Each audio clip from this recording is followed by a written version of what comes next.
আজ চলুন আমাদের সাথে এক সুন্দর নদীর পাড়ে, যেখানে একদিকে যেমন রয়েছে বর্ষার জলে সিক্ত হয়ে ওঠা সুন্দর সবুজ বনাঞ্চলের পরিবেশ, আর ঠিক সেখানেই নদীর পাড়ে অবস্থিত নতুনভাবে তৈরি হওয়া এক প্রাচীন মা তারার মন্দির, যেখানে অনেক বাংলা সিনেমা থেকে শুরু করে সিরিয়ালেরও শুটিং হয়ে থাকে। একই সাথে এটি একটি সুন্দর শীতকালের পিকনিক স্পট। আমাদের গন্তব্য আকরা রিভার সাইড মা তারা মন্দির ও এই পিকনিক স্পটটি, এই সুন্দর পরিবেশটি চলুন ঘুরে নেওয়া যাক আমাদেরই সাথে এই ভিডিওর মাধ্যমে।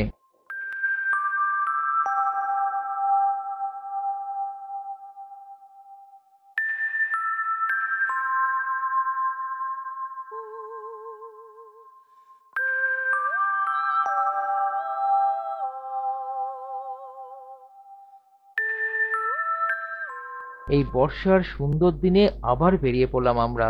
আমাদের গন্তব্য আকরা রেল স্টেশন। যখন পৌঁছালাম সেখানে, বৃষ্টি ভিজে স্টেশন ও তার সুন্দর চারিপাশের প্রকৃতি আমাদের জন্য যেন অপেক্ষা করছিল।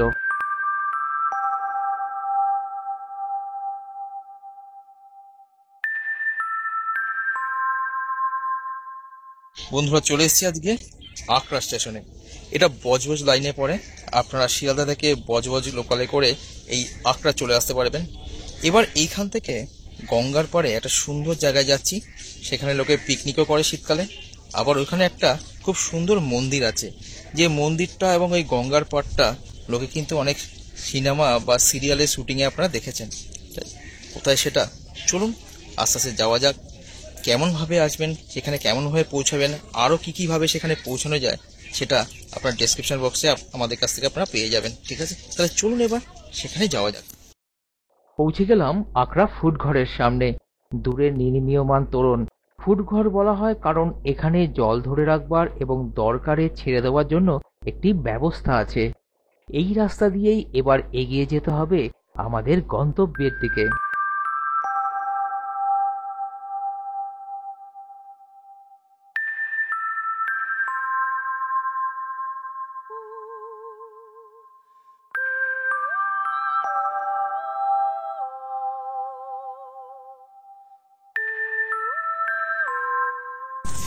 বন্ধুরা, এখন চলে এসেছি আকরা ফটকের কাছে। এটা অনেকে ফুড ঘর বলে, তাও আপনি ফটক বললে হয়তো বুঝতে পারবেন না।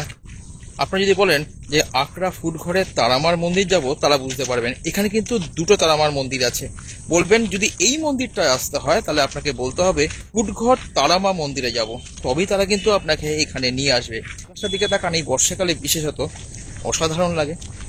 রাস্তাটাও বেশ ভালো, আমরা যাচ্ছি সেই তারামার মন্দিরের দিকে। তা চলুন সেখানে গিয়ে দেখা যাক। শুনেছি সেখানে কি অনেক সিনেমা বা সিরিয়ালের শুটিং হয়, আর তার পাশে একটা যে গঙ্গার পাড় আছে, সেখানে পিকনিক স্পটও আছে। তা সেখানেই আমরা গিয়ে দেখবো। চলুন তাহলে সেদিকে গিয়ে দেখা যাক। এই ধরনের পবিত্র স্থান পরিদর্শন করা সত্যি অসাধারণ অনুভূতি মনের মাঝে সৃষ্টি করে, যেখানে প্রকৃতি এবং আধ্যাত্মিকতা মিলেমিশে একাকার। কোলাহলপূর্ণ বিশ্বের মধ্যে যেন একটি শান্তির আশ্রয়স্থল, যেখানে প্রকৃতির নির্মল আলিঙ্গনের সাথে পাতার মৃদু কোলাহল আর পাখির কিচিরমিচির শব্দ মনের মাঝে এক শান্তির অর্কেস্ট্রা তৈরি করে। সেই পরিবেশের মাঝখান দিয়ে এবারে এগিয়ে চললাম আমরা এবং পৌঁছেও গেলাম সেই মন্দিরটির সামনে।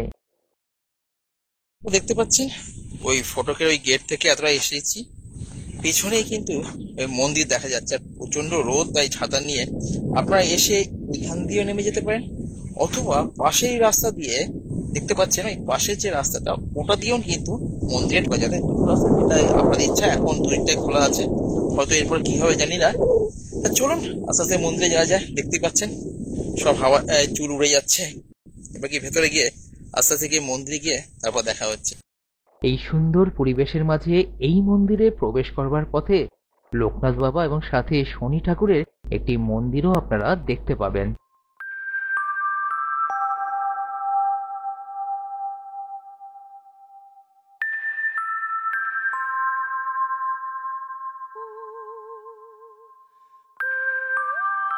এসে পৌঁছালাম এবারে মূল মা তারা মন্দিরের সামনে। এই মন্দিরটি পরে ভালো করে ঘুরে দেখব আমরা। আগে এর চারিপাশের পরিবেশ, একই সাথে আরো কি কি মন্দির আছে সেগুলি দেখতে এবারে এগিয়ে চললাম।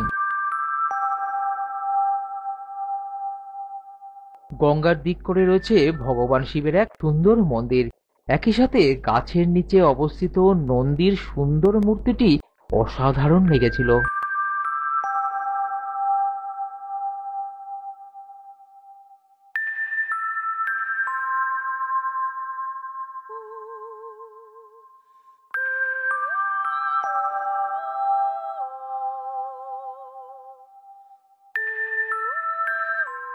এছাড়াও এখানে শ্রীকৃষ্ণের একটি সুন্দর মন্দিরও লক্ষ্য করেছিলাম, সেটিকেও তুলে ধরলাম আপনাদেরই সামনে।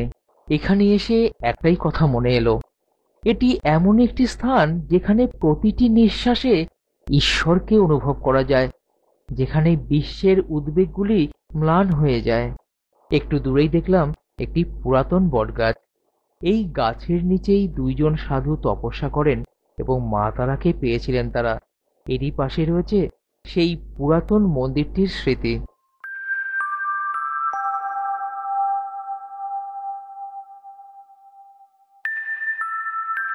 এই যে দেখছেন, এটা কিন্তু ওই গর্ভগৃহ, এবং এটা এইখানেই ছিল আসল মূর্তিটা, এবং আসল মন্দির এখানেই ছিল। প্রায় 150-200 বছরের পুরনো হবে। তারপরে এটা ওই যে মন্দির নতুন যেটা টেরাকোটার করা হয়েছে, ওটা 2014 সালে 15 সালের মধ্যে এটা তৈরি করা হয়েছে নতুন করে, এবং খুবই সুন্দর। এখানেই কিন্তু সব শুটিংগুলো হয়। বাঁকুড়ার বিষ্ণুপুরের টেরাকোটা অনুকরণে তৈরি এই মন্দিরটিতে প্রতি অমাবস্যাতে ঘটা করে পুজো হয়। ভোগ প্রসাদেরও ব্যবস্থা আছে এখানে। 2 দিন আগে থেকে 60 টাকা দিয়ে কুপন কাটতে হবে আপনাদেরকে সেই ভোগ প্রসাদ পেতে হলে। ঠিক এরই সামনে রয়েছে একটি সুন্দর নাট মন্দির, যেখানে পুজোর যাবতীয় হোমযজ্ঞ সম্পন্ন করা হয়।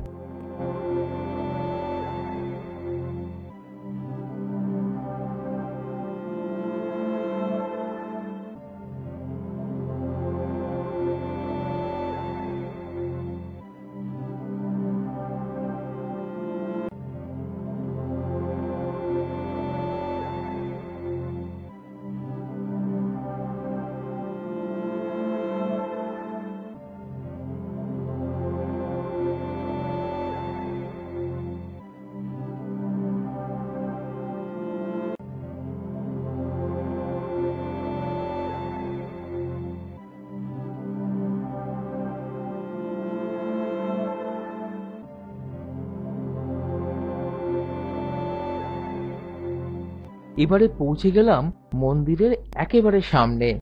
অসাধারণ সুন্দর মন্দিরের গঠন এবং সেই মন্দিরে অধিষ্ঠিত মা তারার মূর্তি, যার দিকে তাকালে মনে হবে সব জাগতিক বিষয়ের ঊর্ধ্বে আপনি পৌঁছে গিয়েছেন।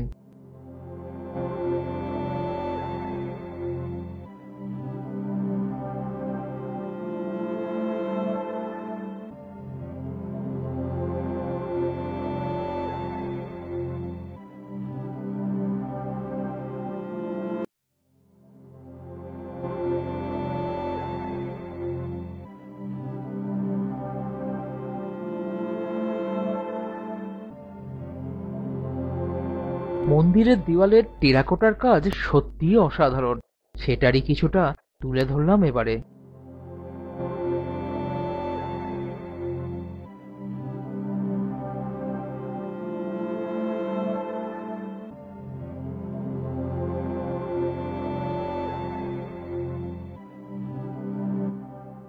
এরই সামনে রয়েছে এখানকার অফিস ঘরটি, যেখান থেকে ভোগ প্রসাদের কুপন থেকে শুরু করে মন্দিরের সামনের পিকনিক স্পটের অনুমতি সব এখান থেকেই পাবেন।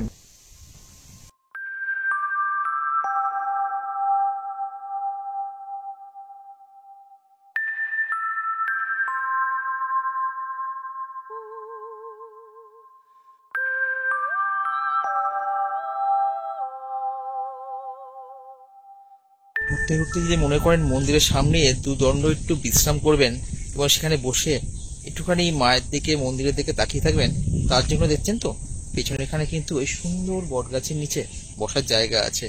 পাশেই জলাশয়, সামনে দিয়ে গঙ্গার সুন্দর মিষ্টি হাওয়া, অসাধারণ লাগবে।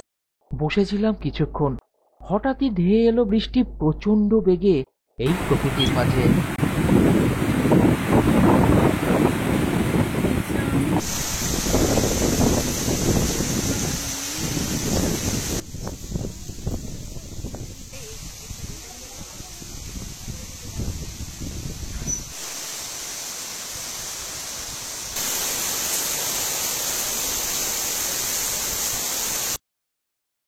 বৃষ্টিতে ভিজে এই পরিবেশ যেন আরো সুন্দর হয়ে উঠল।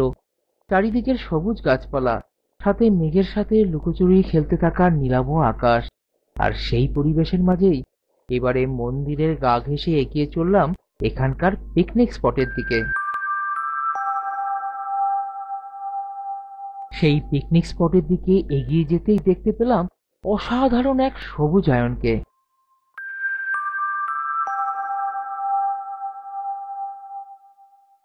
বন্ধুরা, এবার সেই মন্দিরের পাশে গঙ্গার পাড়ের দিকে যাচ্ছি, যেখানে পিকনিক করে লোকেরা। সেই দিকটা একটু খারাপ, তবে এই বর্ষার জলে একটু পিছিল। যদি বর্ষাকালে আসেন তবে একটু সাবধানে আসবেন। তাই সেই পিকনিকের জায়গাটা কেমন সেটা দেখতেই যাচ্ছি। আর এই সময় বর্ষাকালে নদীর পাড়ে, যে কোনো নদীর পাড়ই হোক, অসাধারণ লাগে পরিবেশটা। বিশেষ করে আকাশটা তো দুর্দান্ত লাগে, সেটা দেখতে কিন্তু বিশেষ করে এই গঙ্গার পাড়ের এই পিকনিক স্পটটাতে আমরা চলে এলাম। চলুন তাহলে এই পরিবেশটাকেও আপনাদের সামনে তুলে ধরি। তো কেমন লাগছে বল? খুবই ভালো লাগছে। আর মন্দির আছে, চারপাশে গঙ্গা, তার সাথে ঠান্ডা বাতাস, পরিবেশটাই একদম অন্যরকম। এর মধ্যে আবার বৃষ্টি হয়েছে, তো আজকে খুব একটা গরমও নেই। সব মিলিয়ে ওয়েদারটা খুব সুন্দর এবং মনোরম পরিবেশ। ঠিক আছে, চলুন তাহলে বাকি নদীর পাড়ে পরিবেশটাকেও দেখে নেওয়া যাক। প্রকৃতির সৌন্দর্য স্রষ্টার মহিমাকে স্মরণ করছিলাম এই নদীর পাড়ের সৌন্দর্যকে দেখতে দেখতে। হাওয়ার তালে তালে আন্দোলিত হতে থাকা জলরাশি, আর তারই মাঝখানে সারি দিয়ে বেঁধে রাখা নৌকা, আকাশে মেঘের আনাগোনা। এরই দিকে তাকিয়ে মনে হচ্ছিল যে একটি গভীর আধ্যাত্মিক জাগরণ অনুভব করবার জন্য প্রকৃতি যেন আমাদেরকে আমন্ত্রণ জানাচ্ছে। সত্যি খুবই সুন্দর এই নদীর পাড়ের পিকনিক স্পটটি। আগেই বলেছি যে এখানে পিকনিক করবার অনুমতি আপনারা মন্দির থেকেই পাবেন। এছাড়াও কিভাবে এখানে আসবেন তার সম্পূর্ণ বিবরণ আমি ডেসক্রিপশন বক্সে দিয়ে দেব। কিছু সময় এমন হয় যখন প্রকৃতিকে শুধু দেখতেই হয়, কোনো কথা না বলে। এখানে সেটাই করছিলাম এবারে আমরা।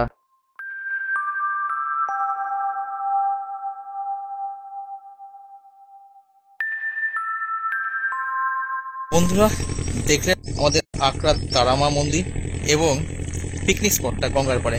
কেমন লাগলো সেটা আপনাদের অবশ্যই লিখে জানাবেন।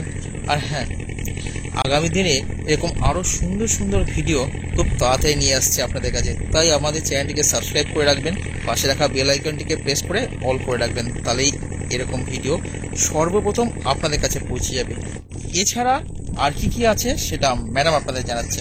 এছাড়া আমাদের একটা ফেসবুক পেজ আছে, সৌমেন উইথ মাদার বলি, সেটাকে অবশ্যই একটু লাইক করে দেবেন এবং নিজের বন্ধু বান্ধব, পরিবার, আত্মীয় স্বজন, অচেনা পরিচিত সবার মধ্যে একটু শেয়ার করে দেবেন। পেজে অনেক রকম আমরা ছবি পোস্ট করে থাকি, যেগুলো আমরা ইউটিউব চ্যানেলে পোস্ট করতে পারি না নানান কারণে।